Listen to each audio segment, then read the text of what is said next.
አሰላሙ አለይኩም ወራህመቱላሂ ወበረካቱ። ውድ የጥናት አካዳሚ ተከታታዮቻችን እንኳን በሰላም በጤና አብራችሁ የመጣችሁ ማለት ነው ወደዚህ ዩቲዩብ ቻናል።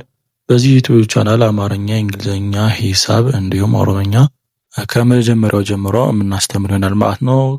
አማርኛ ከሀሁ ጀምረን፣ እንግሊዝኛ ከኤቢሲ ጀምረን፣ ማትስ እንዲሁም መደመር ማባዛት ጀምረን ከስር መሰረቱ ጀምረን የምናስተምር ይሆናል።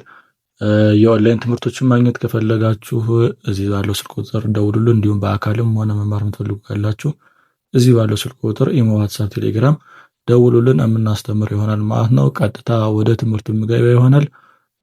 እስከ መጨረሻው ድረስ አብራችሁ ይቆዩ ማለት ነው። እሺ፣ እዚህ ጋር ዛሬ የአማርኛ በእንግሊዝኛ ትምህርት ነው የምናየው። መሰረታዊ የሆኑ ቃላቶች፣ አስፈላጊ የሆኑ ቃላቶች ነው ይዤላችሁ የመጣው ማለት ነው። እስኪ አብረን እንያቸው። ህይወት ህይወት ህይወት ህ ለሚለው ኤች፣ ይ ለሚለው ዋይ ስድስተኛ ፊደል ስለሆነ አናባቢ አይኖራቸውም። ወ ለሚለው ዳብሊው ኢ፣ ት ለሚለው ቲ ይሆናል። ስለዚህ ህይወት ብለን ስንጽፍ ኤች ዋይ ዳብሊው ኢ ቲ ይሆናል። ህይወት እንደዚህ ይጻፋል ማለት ነው። እዚህ ጋር ስንመጣ ጸጋ ይላል። ብዙዎች የምትሳሳቱት አሁን ከዚህ ጋር ነው። ጸ፣ ቲ እና ኤስ አይለያዩም። ሁሌም ቢሆን የመጀመሪያ ፊደል ስለሆነ ኢ እንጨምርበታለን። ቲ እና ኤስ መኖር አለበት። እንደዛ ከሆነ ጸጹ ነው ማለት ነው። ስለዚህ ጸ የሚለው ቲኤስኢ ነው። ጋ የሚለው ደግሞ ጂኤ ነው። ስለዚህ ጸጋ ብለን ስንጽፍ ቲኤስኢ ጂኤ ይሆናል ማለት ነው። እዚህ ጋር ስንመጣ ምስጋና ምስጋና ቀስ ብዬ ማነብላችሁ አማርኛ ማወቅ የሚፈልጉ በዛው እንዲቀላቸው ነው። ምስጋና ስንል ም ለሚለው ኤም ነው፣ ስ ለሚለው ኤስ ነው፣ ጋ ለሚለው ጂኤ ነው፣ ና ለሚለው ኤንኤ ነው። ስለዚህ ምስጋና ብለን ስንጽፍ ኤምኤስ ጂኤ ኤንኤ ይሆናል ማለት ነው። ምስጋና። እዚህ ጋር ስንመጣ ደስታ ደስታ ደስታ ደ ስንል ዲኢ፣ ስን ስንል ኤስ፣ ታ ስንል ቲኤ። ስለዚህ ደስታ ብለን ስንጽፍ ዲኢ ኤስ ቲኤ ይሆናል ማለት ነው። እሺ፣ ወደዚህ ጋር ስንመጣ ደግሞ ወደዚህ መምጣቴ በፊት ላይክ ያላረጋችሁ ካላችሁ ላይክ አድርጉ፣ ሰብስክራይብ ያላረጋችሁ ካላችሁ ሰብስክራይብ አድርጉ ማለት ነው። እሺ፣ እሱን ካረጋችሁ ወደዚህ ጋር ስንመጣ ውዴታ ይላል። ውዴታ ውዴታ ው የሚለው ስድስተኛ ፊደል ነው። ሁለተኛውን አትጠቀሙ። ው ዳብሊው ነው። ዲ የሚለው ዲአይኢ ነው። አምስተኛ ፊደል ስለሆነ ሁለት አናባቢ ነው ያለው፣ አይና ኢ። ለአምስተኛ ፊደል አይና ኢ አናባቢ ነው። ዲአይኢ። ታ ለሚለው ደግሞ ቲኤ። ስለዚህ ውዴታ ብለን ስንጽፍ ዳብሊው ዲአይኢ ቲኤ ይሆናል ማለት ነው። እዚህ ጋር ደግሞ ህልም ህልም ህልም። እዚህ ጋር አስተውላችሁ ከሆነ ህም ልም ም ፊደልም ስድስተኛ ፊደል ናቸው። ስለዚህ አናባቢ ሶስቱም አይኖራቸውም ማለት ነው። አይኖራቸውም። ህ ለሚለው ኤች፣ ል ለሚለው ኤል፣ ም ለሚለው ኤም ማለት ነው። ስለዚህ ህልም ብለን ስንጽፍ ኤች ኤል ኤም ይሆናል ማለት ነው። ህልም ህልም።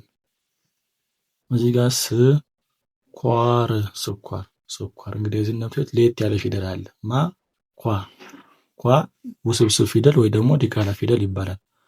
ለውስብስብ ፊደል ወይ ደግሞ ዲቃላ ፊደል ለሚባሉት አናባቢ የምትጠቀሙት ዩና ኤን ነው። ዩ ፊደል እና ኤ ፊደልን ማለት ነው። እዚህ ጋር እንደምታዩት ዩና ኤን ነው አናባቢ የምትጠቀሙት። ስ ለሚለው ኤስ፣ ኳ ለሚለው ኬ እናደርግና እንደካኩ ዩኤ አናባቢ ዩኤ ይሆናል ማለት ነው። ር ለሚለው ደግሞ አር። ስለዚህ ስኳር ብለን ስንጽፍ ኤስ ኬ ዩኤ አር ይሆናል ማለት ነው። እዚህ ጋር ስንመጣ ቅመም ቅመም። እንግዲህ ለቃቁ ኪው ነው የምንጠቀመው። ቅ ስድስተኛ ፊደል ስለሆነ ኪው። መ ስንል ደግሞ ኤምኢ፣ ም ስንል ደግሞ ኤም ማለት ነው። ስለዚህ ቅመም ብለን ስንጽፍ ኪው ኤምኢ ኤም ይሆናል ማለት ነው። እዚህ ጋር ስንመጣ ማር ማር ማር። ማ ለሚለው ኤምኤ ይሆናል። ር ለሚለው ደግሞ አር። ስለዚህ ማር ብለን ስንጽፍ ኤምኤ አር ይሆናል ማለት ነው። እዚህ ጋር ስንመጣ ኬክ ኬክ ኬ ለሚለው አምስተኛ ፊደል ስለሆነ አይ እና ኢ ነው አናባቢ የሚሆን ለአምስተኛ ፊደል ኬ አይ ኢ ይሆናል። ክ ለሚለው ደግሞ ስድስተኛ ፊደል ስለሆነ ኬ ብቻ። ስለዚህ ኬክ ብለን ስንጽፍ ኬ አይ ኢ ኬ ይሆናል ማለት ነው።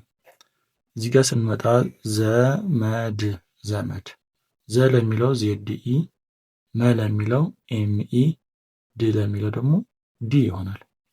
እሺ ትንሽ ከበድ የምትለው ደግሞ ሌላ ይዤላችሁ ልምጣችን ማለት ነው።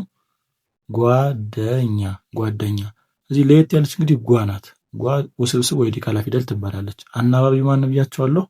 ዩና ኤ ነው አናባቢ የሚሆነው። ለገጉጂ ነው የምንጠቀመው። ጓ ውህድ ፊደል ስለሆነ ጂ ዩ ኤ እናደርገዋለን። ደ ለሚለው ዲኢ ኛ ለሚለው ጂኤንኤ። ስለዚህ ጓደኛ ብለን ስንጽፍ ጂዩኤ ዲኢ ጂኤንኤ። ስለዚህ ውድ የጥናት አካዳሚ ተከታታዮቻችን ማለት ነው የዛሬ ቪዲዮ የዛሬ ትምህርት ይህንን ይመስል ነበረ። ከልዩ እገዛ ጋር መማር ከፈለጋችሁ ያው በስልክ ቁጥሩ ደውሉልን ማለት ነው። ቀጣይ በምን መሰራት እንዳለበት በምን እንዲሰራላችሁ የምትፈልጉት ነገር ኮሜንት ጋር ጻፉልኝ ማለት ነው። ቀጣይ እስክንገናኝ ድረስ ሰላም።